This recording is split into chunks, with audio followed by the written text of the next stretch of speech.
ahead, sir. Go ahead po. 2 minutes. Isang malusog na araw sa inyong lahat. Ako po si Robert Mendoza, isang midwife, ang first nominee ng Health Workers Party List. Sa aking kaliwa naman po, ang ating second nominee, isang nurse, si Ma'am Maristela Abinhor. At ang ating third nominee, sa aking kanan, isang doktor, si Dr. Benigno Santi II.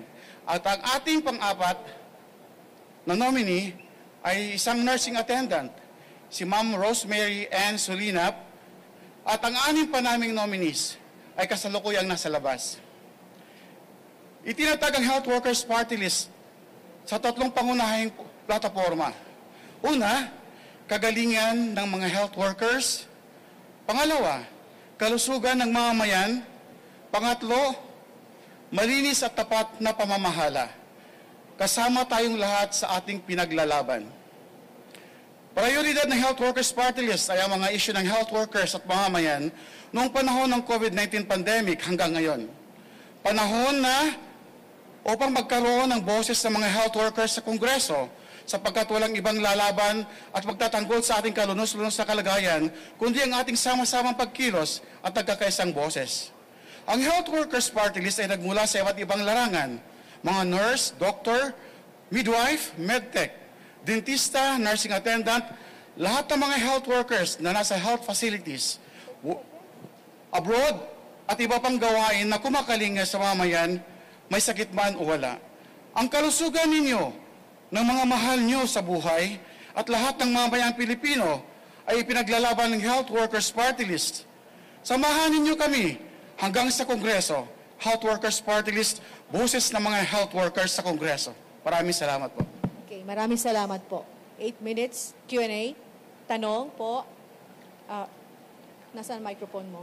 Kadante, UNTV po. Sure. Where's the microphone? Sir, magandang hapon po. Ay, ano lang po namin clarify, kayo ho yung didisqualify una ng COMELEC, tapos nag-motion for reconsideration kayo. Hingan lang po namin kayo ng reaction po. Ngayon pong pinapayagan na po kayo ng COMELEC na makasama po sa ating party list system po. Yes po, totoo po yun. At sa ngayon, na pumasa na po kami sa mga different requirements ng COMELEC. Natutuwa po ang mga health workers kasama yung mga private health workers at iba pang mga health workers kahit sa mga rehiyon. Dahil sa ngayon, magkakaroon na tayo ng boses sa Kongreso regarding sa kalagayan sa issues and concerns ng ating mga health workers. Ano po yung inayos niyo, sir, na issue? Kaya hindi kayo pinayagan ng una. Ano po ba yung inayos nyo kung pwede nyo pong i-divulge po? Sige po, may tanong po lang ang ating COMELEC dahil either doon sa ating joint affidavit merong nakalagay sectoral party or associations, parang ganon. And then doon sa ating during the interview may nakalagay din na party list associations. So ano ba kayo, associations or organizations? So nalinaw naman doon sa ating MOR na we are an organization kasi pag association is mainly pang health worker lang po. Pag organizations is talagang kabuuan sa lahat, kasama mga advocates po. Panghuli lang po, sir, nasa health sector po kayo. Ano po yung stand nyo doon sa transfer ng 89 billion something na pondo ho ng PhilHealth na ibalik po sa ating National Treasury? Isa po ba kayo sa petitioner against o ano pong pananaw niyo po doon, sir? Kami sa Health Workers Party List doon sa transfer ng 89.9 billion doon sa PhilHealth sa ating National Treasury, hindi ho natin gusto yon dahil alam natin na contribution yun ng ating mga members. At the same time, kung sana ang ating panawagan sana ay dapat hindi ito ibalik sa ating National Treasury dahil gusto natin na magkaroon ng isa sa mga plataforma din natin ay magkaroon ng free, comprehensive, progressive healthcare system na nakabatay sa tax dahil nagbabayad tayo ng tax at dapat ibinabalik ito doon sa mga mamamayan. Lalong-lalo na sinasabi ng Department of Health, 7 out of 10 Filipinos ay namamatay na lang nang walang access doon sa ating healthcare system. So talagang dapat yung puntong yan dapat ilaan pa rin sa kalusugan ng mamamayan para magkaroon ng access ang ating mga mamamayan. Okay, thank you. Robert Mano, Teleradio. Robert Mano. Microphone again. Makipasa po. Hi sir, magandang hapon po.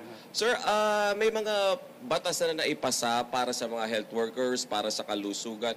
This time, sa part po ninyo, ano yung nais yung bigyan ng sentro ng focus, ng priority ninyo sa legislative agenda po ninyo na kaiba doon sa iba na mga organisasyon o grupo din po? Sige po, isa sa mga isusulong natin sa Kongreso, dahil meron tayong mga private health workers, isusulong natin yung Magna Carta of Private Health Workers. Alam natin na dihado ang ating mga health workers sa private institutions at kailangan din kung ano man natatanggap ng mga nasa public hospitals sa mga health workers, sa ibang mga public health workers sa mga LGUs din, dapat matanggap din ito ng ating mga health workers sa mga private institutions po. At the same time, gusto rin natin na talagang yung nakabubuhay na sahod, isulong po natin sa both public and private. Ang panawagan natin for entry salary is 33,000 para sa mga nasa gobyerno and then 1,200 para nasa private po. Sir, last na lang po, kumusta po yung HEA?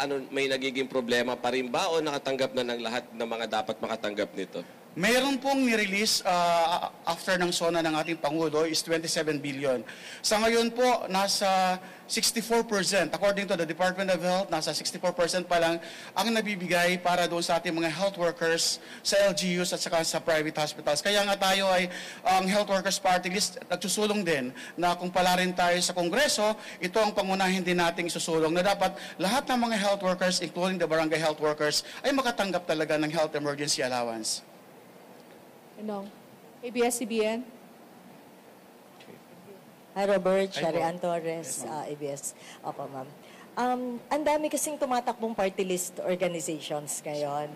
Tapos, hindi naman natin pwedeng menosin din. Lahat legitimate members of the health sector society. So, anong magiging advantage o anong pwede niyong i-offer sa mga botante natin para maisip nila na kayo yung dapat na iboto at kumatawan na health workers group sa Kamara? Sa atin naman, alam naman natin na yung iba naman legitimate po. Kami sa health workers party list, ino-offer namin talaga yung free, comprehensive, and progressive healthcare system. Alam natin na yung PhilHealth ay mayroon lang silang mga limitadong coverage para doon sa ating mga mamamayan na nagkakasakit. Kaya tayo, isinusulong natin yung National Public Healthcare System na dapat lahat talaga ay magkaroon ng access at magkaroon ng libreng at komprehensibong healthcare system. Nakakalungkot lang kahit sinasabi ng Department of Health, 7 out of 10 Filipinos ay namamatay na lang na hindi nakakita ng doktor o health facilities. Ito na po siguro ang tamang panahon para lahat tayong mga Pilipino ay magkaroon talaga ng libre at komprehensibong healthcare system. May tanong pa? Follow up? Tanong? Wala na po. Okay. Thank you. Thank you po. Ano na?